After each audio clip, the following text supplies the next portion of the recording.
Shalom Bapak Ibu Saudara yang terkasih di dalam kasih Kristus.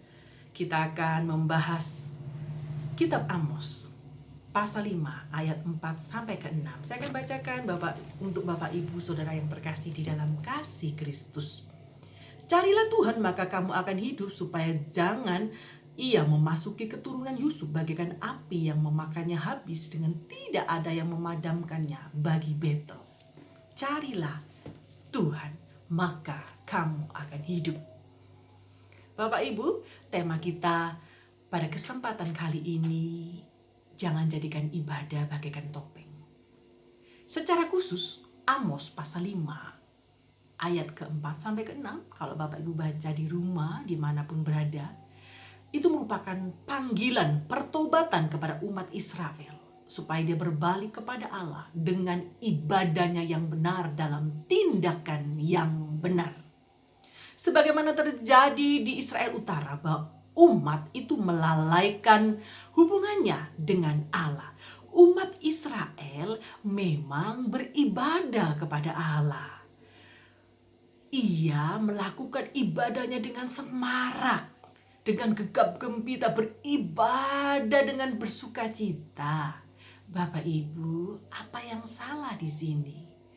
Umat Israel kala itu, kehidupan beragamanya itu penuh dengan topeng. Dia beribadah kepada Tuhan, tetapi memeras kaum yang lemah. Ibadah hanya menyembunyikan kepalsuan. Oleh sebab itu Allah tidak berkenan akan ibadahnya. Memang ibadahnya giat, tetapi dalam kehidupan kenyataannya jauh daripada Tuhan. Maka ia mengutus Nabi Amos untuk memberitakan hukuman Tuhan. Siapakah Amos? Amos itu adalah Nabi Allah di masa Raja Yerobeam II dan Raja Usia. Pekerjaannya peternak, pemungut buah arah hutan. Nama Amos dalam bahasa Ibrani artinya beban. Dia tinggal di wilayah Tekoa, di kerajaan Yehuda. Ibadah sering dipahami secara sempit. Orang banyak berpikir hal-hal yang ritual, yang bersifat keagamaan itu hal-hal yang rohani. Sedangkan kehidupan jasmani berbeda, bukan ibadah. Kita keliru.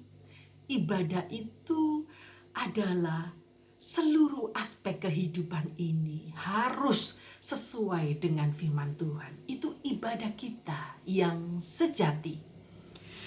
Ibadah sering disalahpahami hanya karena berhubungan dengan hal-hal yang rohani saja.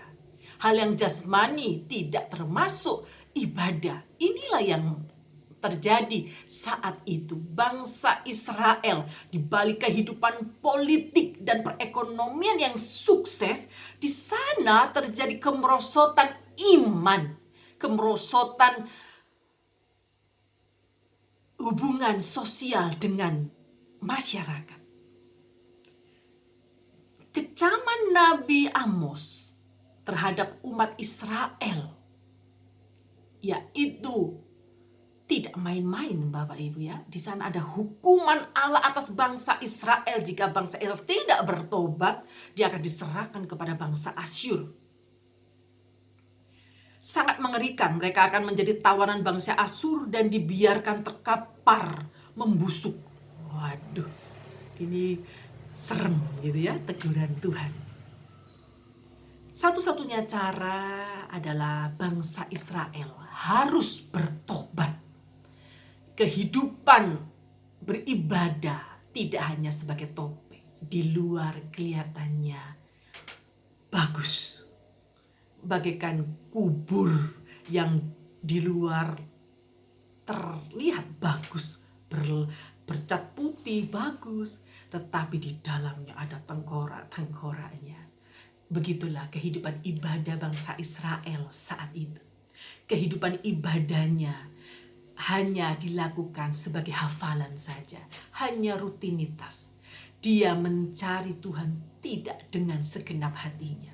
Seharusnya seseorang yang mencari Tuhan, seseorang yang merindukan Allah dalam kehidupannya, itu ada pembaruan budi, pembaruan hati, roh, dan jiwa. Di sana ada perubahan, ada buah-buah pertobatan di dalamnya. Itulah yang Tuhan mau. Bangsa Israel beribadah secara jasmani saja, tetapi secara rohani dia jauh dari Tuhan. Dia melakukan pemerasan untuk orang-orang yang tidak mampu diperas. Yang kaya semakin kaya, yang miskin semakin miskin. Bapak Ibu Saudara yang terkasih di dalam Kristus, ada kesalahan persepsi di antara umat Tuhan hari-hari ini. Setelah dia membaca firman Tuhan, carilah Tuhan, dia berpikir, oh, akulah orang yang mencari Tuhan setiap hari. Parah ini ya Bapak Ibu ya. Begitu ada perintah firman Tuhan, berdoalah senantiasa. Oh, akulah orang yang berdoa senantiasa. Beritakanlah Injil. Akulah orang yang memberitakan Injil, dan orang lain tidak pernah memberitakan Injil, tidak pernah berdoa, tidak pernah mencari Tuhan.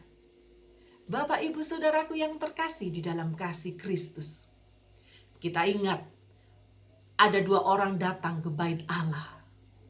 Satu orang dia mengatakan kepada Allah tentang penyapaian rohani. Berarti segala yang dia lakukan, hal-hal yang baik yang tentang rohani, itu telah dikatakannya. Yang kedua, dia menyampaikan kebobrokan rohaninya. Kata Tuhan Yesus, yang dibenarkan adalah orang yang terakhir. Orang yang menyatakan kebobrokan rohani, setelah pulang, dia mengalami pertobatan.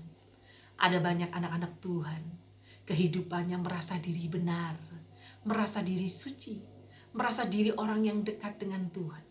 Tetapi dia lupa kehidupannya hanya bagaikan topeng-topeng belaka. Di gereja terasa manis, kelihatannya wajahnya berseri-seri, mengasihi sesama. Tetapi setelah dia pulang dari ibadah, kehidupannya kembali kepada kehidupan yang lama, jauh daripada Tuhan. Maka pesan Tuhan pada kesempatan kali ini, carilah Tuhan. Kata carilah Tuhan adalah suatu usaha yang besar yang harus dilakukan umat Tuhan. Suatu keinginan, suatu kerinduan untuk lebih lagi mengenal Tuhan. Mencari Tuhan setiap hari, mencari Tuhan dalam kebenaran di dalam setiap aspek kehidupan ini, sehingga kekristenan itu menjadi agama yang hidup seperti garam dan terang dunia. Anak-anak Tuhan memang dituntut untuk menjadi saksi dimanapun kita berada.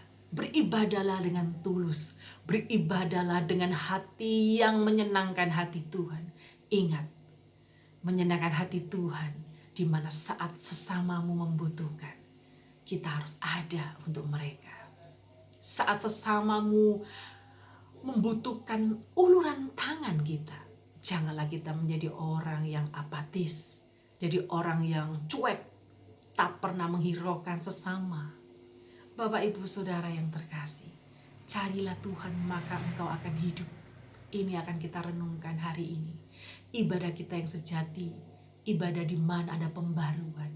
Bertemu dengan Tuhan harus ada perubahan hidup, harus ada perubahan pola pikir.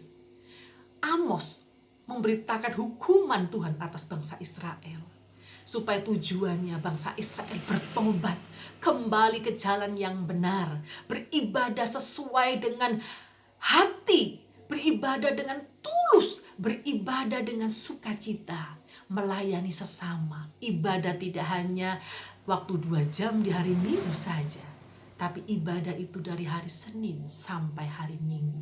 Setiap hari kita berkelakuan baik, kita mengucapkan kata-kata yang lemah lembut dengan anak kita. Kadangkala kita begitu baik dengan orang lain, tetapi dengan anak kita begitu kasar. Kata-kata makian, kata-kata kutuk itu keluar di dalam mulut kita. Kita kalau di gereja begitu manis, begitu anggun dan bijaksana. Tapi kali ini firman Tuhan menegur, carilah Tuhan maka engkau akan hidup. Jangan menjadi farisi-farisi di akhir zaman. Jangan menjadi orang yang tahu firman Tuhan tetapi tidak melakukannya. Ini perenungan untuk saya pribadi dan untuk kita semua yang mendengar channel kita hari ini. Carilah Tuhan, maka engkau akan hidup. Carilah kebenaran itu. Galilah firman Tuhan sedalam mungkin. Jangan merasa dirimu itu, maksud saya jangan merasa dirimu itu baik. Jangan merasa diri kita itu sudah mencapai kerohanian yang tinggi. Segala sesuatu yang kita kalau merasa tinggi, itu benar-benar kita sangat rendah. Di titik yang paling rendah. Kita harus merendahkan hati di bawah kaki Tuhan.